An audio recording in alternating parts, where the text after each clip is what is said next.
All right, this music stuff is. I didn't think it was going to be a big deal when I put it on my itinerary, but it's turning out to be huge because it's, like I said, music can heal you and soothe you and think about the happy things, but also it brings up what's being spoken in your soul. And I'm getting fired up, and I'm sorry, but I'm going to have at it. Song came out by the Beatles called Hey Jude.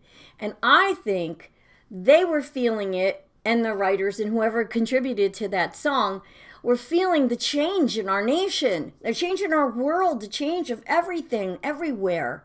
And that song was sort of like, let's make peace. Let's accept it. Let's not make what the thing was. Don't make war, make love.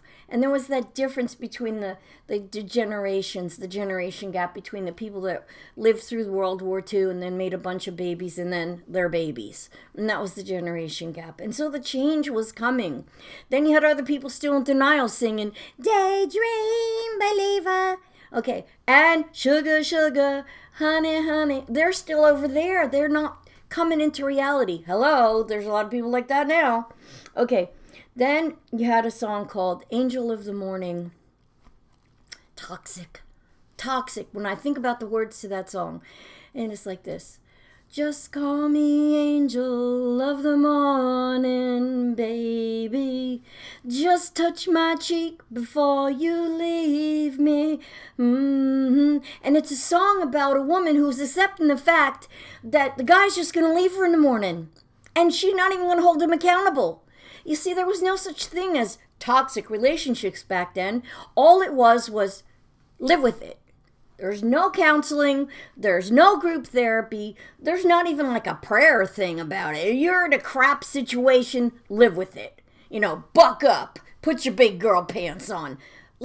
And when you listen to the words of the song, you're like, what was happening? What was happening? Anyway, a lot of opinion there.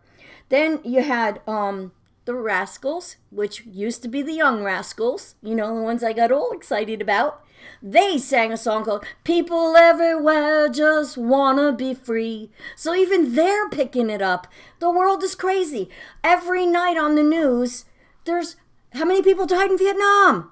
I'm a kid. I don't even know, but numbers are going by. 17 died. And then you had the My Lai massacre and all the, what? The world is coming apart. And every night you see it on the news.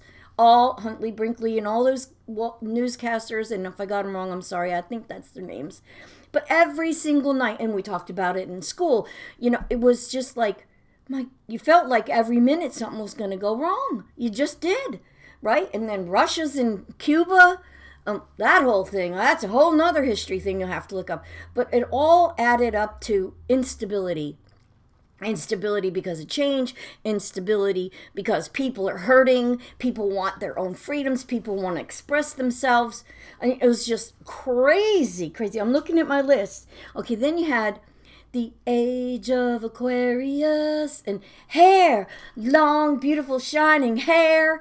And that piece of, it seemed like they knew what was going on. They were revolting against it, but they took drugs. They took tons of acid and, streams and all this crazy stuff. So they saw it, they revolted against it, but they did not do themselves any good by doing acid, trying to escape it. And there's people living today that lived through that. You can talk to them. But so you have that. You have the Aquarius people. And then you have the people that were trying to be free from all this oppression and everything else. Then you had the people that were against the Vietnam War. And you still had the deniers. It was a nutso zone. And with that backdrop, my family's coming apart. Literally. Like, I could watch it happening. Like muscles. You see the movie about when they do the medical things about what's inside muscles? How they're stranded together. Like, this is a happy little family. And then this. And they pull apart. They pull apart. Okay?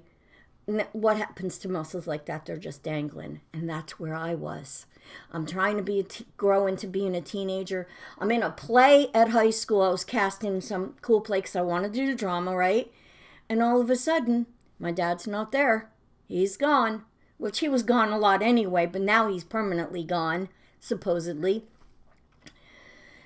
What happens? My dad comes home. My mom says, I want all your stuff out completely now. Because there was a lot of this in and out and up and down. And he comes over to me and he hands me the cowboy hat. Remember the cowboy hat? And you remember the big street, Garfield, like the other side of the street? He's parked over on the other side of the street, on the other side of the railroad tracks. And that was sort of like, and then my mom says, help your dad carry it out. Well, now I'm responsible for get my father's, the remainder of his stuff from there to out there. Okay, just a tad resentment, just a tad. I mean, I'm not saying my mom was wrong. My dad was totally deserving of that. But I'm in the middle. I'm in the middle. And my father's pleading with me, and my mother is staying upstairs away from it. And I'm down there, and my dad in the middle of Monroe Street with the train coming across the frickin' bridge. We got a little emotional there. Here comes the train, and my dad's handing me this cowboy hat.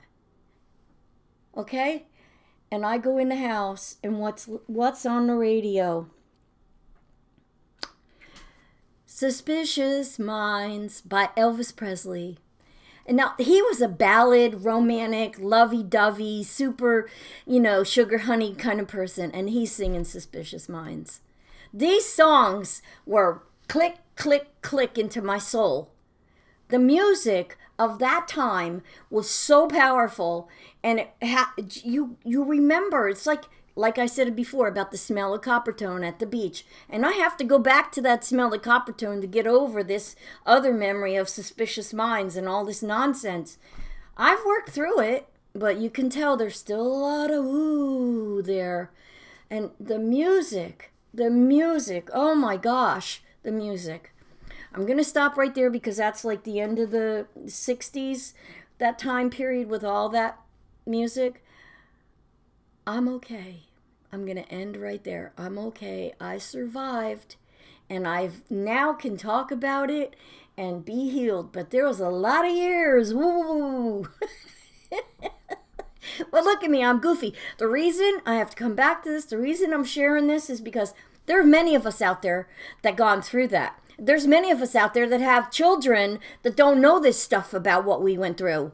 And there's more of us out there who have grandchildren that don't even have a clue because nobody took the time to say, that was a hard time in our nation and our families went crazy and there was a lot of fallout. My particular situation is that was the end of my memories with my poppy. And, that's why I made such a big deal for anybody who's watching. That's why I made such a big deal about lifting him up, because I needed to do that to have peace now, today, 2023. I need to have peace. And so I tell you people, please do your work. It's painful. It is not easy.